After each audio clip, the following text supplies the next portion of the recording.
Okay, so if we look at number one, you first need to look at your scale. Here's 0, 0. There's 8. Well, everything is proportional. That means that's 4.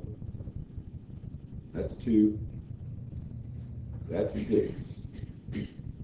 So it spikes right here at 0, 4. And then it spikes again right here. And so between those two is one cycle. This is one cycle.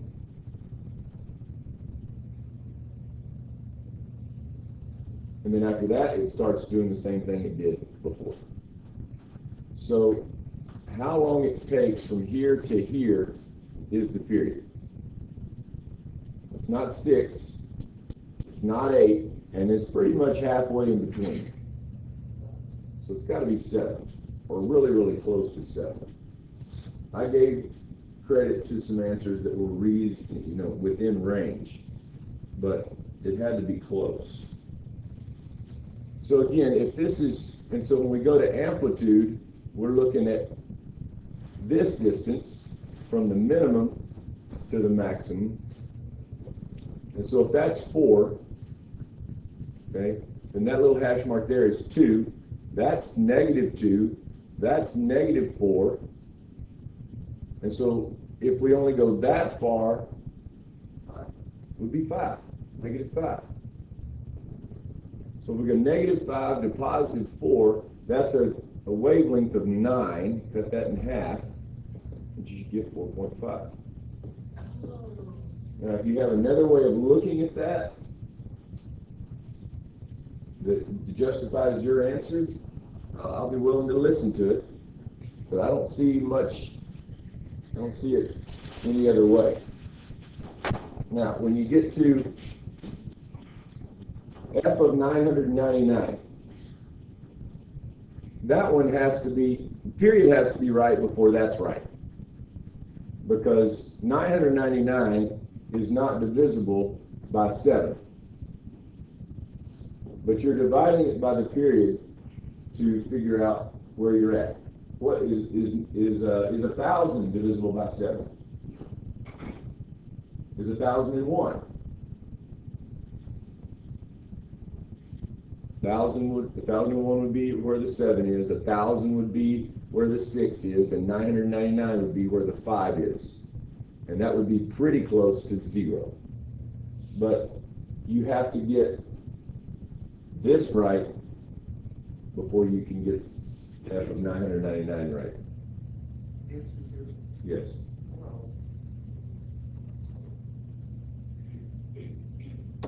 Because at 999, it'll be right there.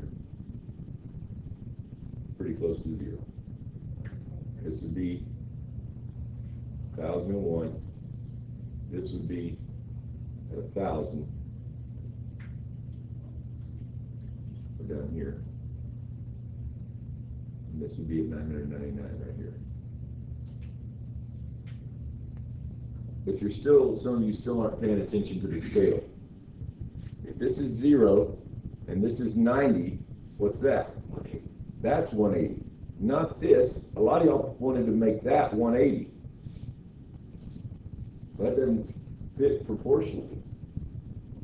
This would be 180. This would be 270. And this would be 360. So if it starts here at 0, 0, then it completes one cycle when it gets to here. That's one cycle. So one cycle would be 360 degrees. The amplitude goes up to 3, goes down to -3. So 3 would be your amplitude. And f of 360 is this point. It's also 0 again. What's the y value of the graph at 360 on the x-axis? Okay? On this one, it's a sine function because it goes through 0, 0. Amplitude, if that's 0.5, then that's 1.0. And that's negative 0.5. And that's negative 1.0. Or just 1. So the amplitude is 1. Now one cycle starts here and will finish right here. Well, how much is that? Well, that's 200, 400, 600. That's 200, that's another 200, that's another 200, that's 600. So the period is 600. Then that means we need B to write the equation. And B is 2 pi over 600, which would be pi over 300. We're not going to have a vertical shift.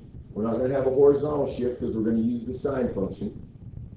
So an amplitude is 1, so it will be y equals 1 sine, or just sine, of bx, pi over 300 x. No h, no k. Okay, 4, 5, and 6. So each one of these is a different situation. We change the values of some of the angles as we go.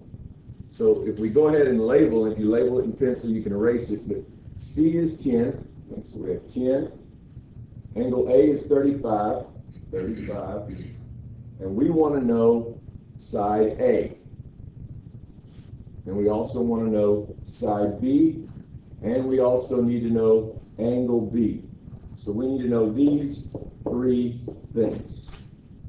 Okay? We know the hypotenuse. In reference to the 35-degree angle, angle A, this would be considered opposite. This would be considered adjacent. So if we want to find A, which is opposite, and we know hypotenuse, then opposite and hypotenuse, let's see, so, toa, opposite and hypotenuse is sine, yes. So the sine of 35 is equal to opposite, which I don't know what it is, that's the A length, over hypotenuse, which is 10. Then don't you multiply by 10? That's all you do. And so in your calculator, you just write 10 sine 35. And that would give you A. You multiply by 10 on both sides, it cancels off over there. So we get A equal to 5.73 something, we'll just call it 5.7. So the length of A would be 5.7. So we'll put that up here. 5.7. Okay, now we need to find B. Place this. We'll kind of set it up the exact same way. We know A, done that one.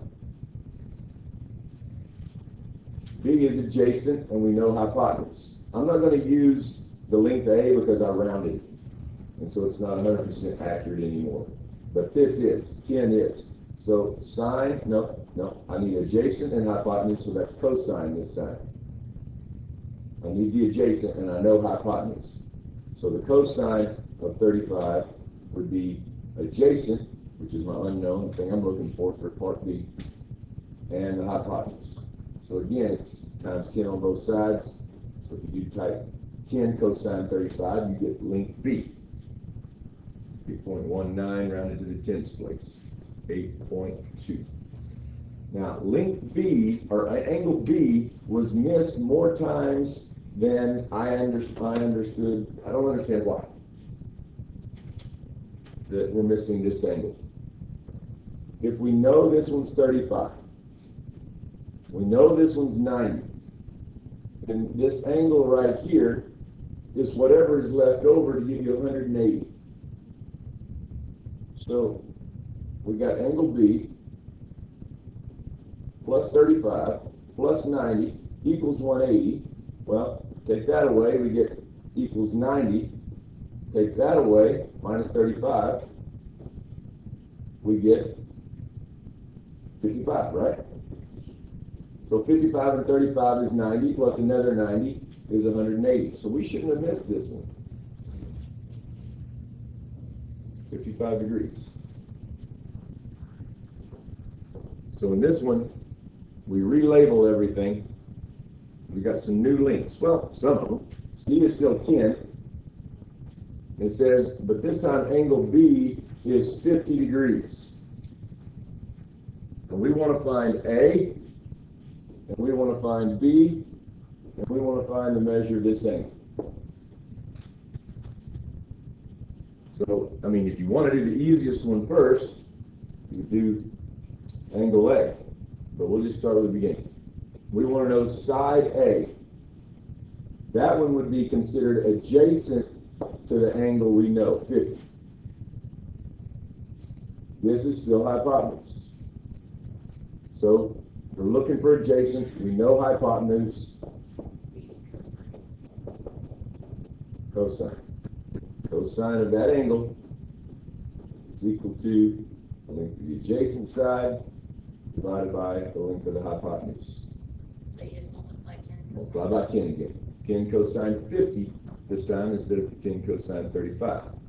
What do I get? 6.45. Okay, so I'll just call it 6.5. If it's 6.45, that's 6.5 when you round Well, to 10. it's 6.427. Oh, well, if it's 6.42, then you just say it's 6.4. Yeah. All right. B is considered opposite side. So I want to know B, and I know hypotenuse from the given. We're going to go cosine. I'm sorry, sine. Yeah. Sine of 50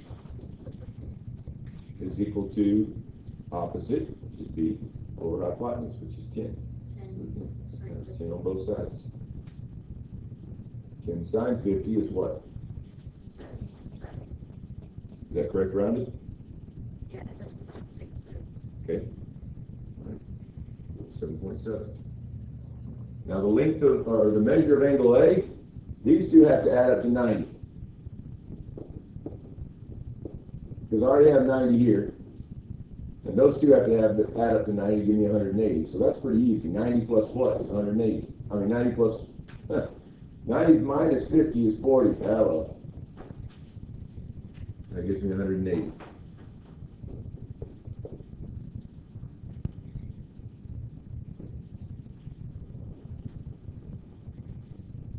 Number 6.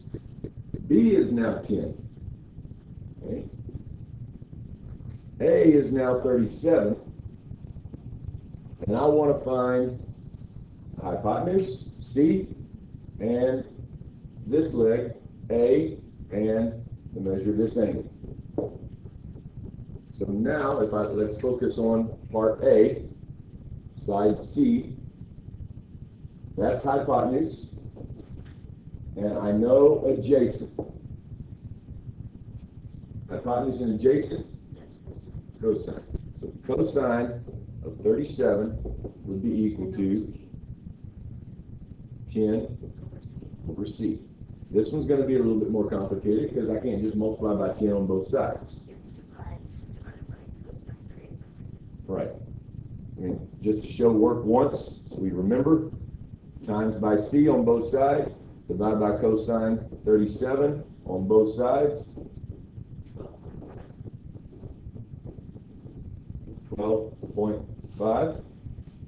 Trusting you on that. Rounded correctly? All right. So now if we want to find A, that's considered opposite. And I know adjacent from the given. I'm going to go back to the stuff I was given in the first part of the problem.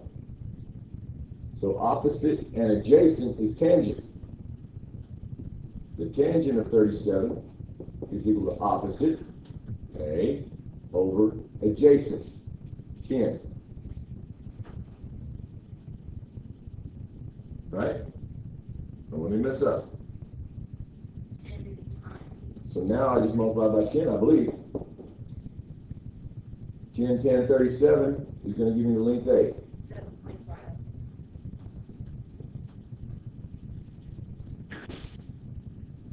Now, one thing you can make sure of is if it, what?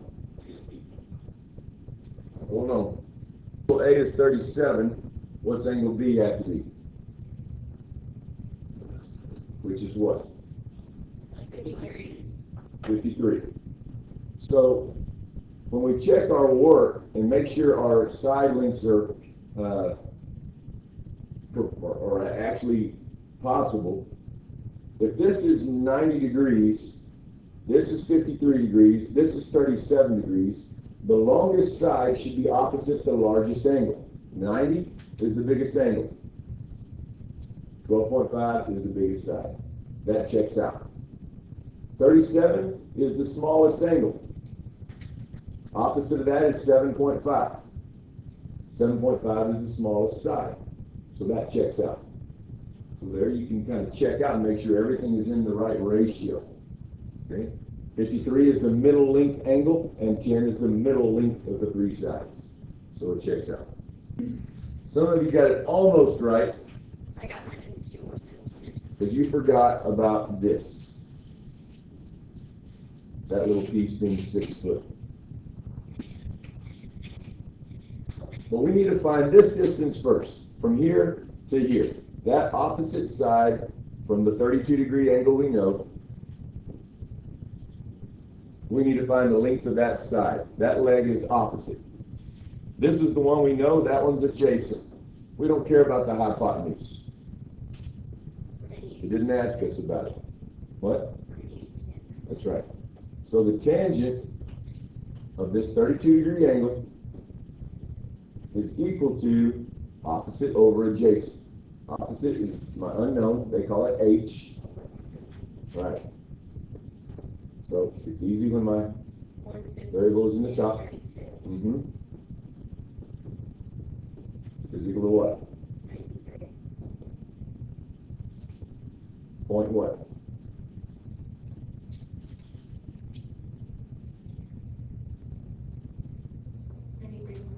Ninety-three point seven. 93.7 what? 93.73. 93.73. Okay, 93.73. So I can leave it as 93.7. Or I would have to call it 94. So that's this length right here, 93.7. But then I have to add in the 6 foot to get the total length of the pole.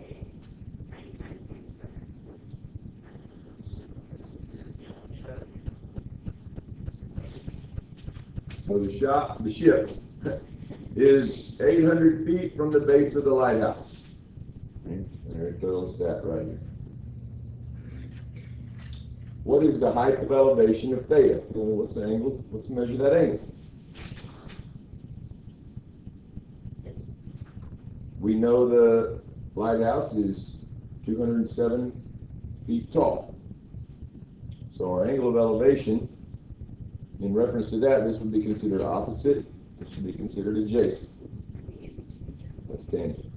So the tangent of this angle we don't know is equal to 207 divided by 800.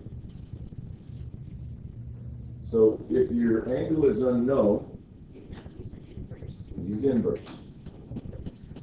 Tangent inverse, 207 over 800. We need to measure that angle.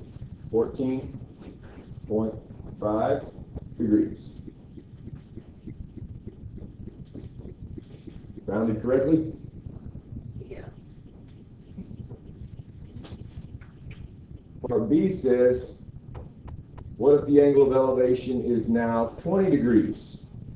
Well, if you think about this. If this was originally 14, and 14 is 14.5, and now it's 20. So here's 14.5, and then later on it goes up to 20, and you're looking at the same thing. What happens when you get closer to something? You want to look at the top of it. You got to start looking up a little bit higher. So if it was 14 and a half, and now it's 20, we're closer. We're closer to it. So it's no longer 800 feet to the base of the lighthouse. We better slow down. We're getting close. We don't want to run into it. So how do we find out what this adjacent length is? Tangent again. Tangent 20, so the opposite, go 7. X. Switch them. Remember what to do? We just multiply by x, divide by tan 20, so it's x. Yep.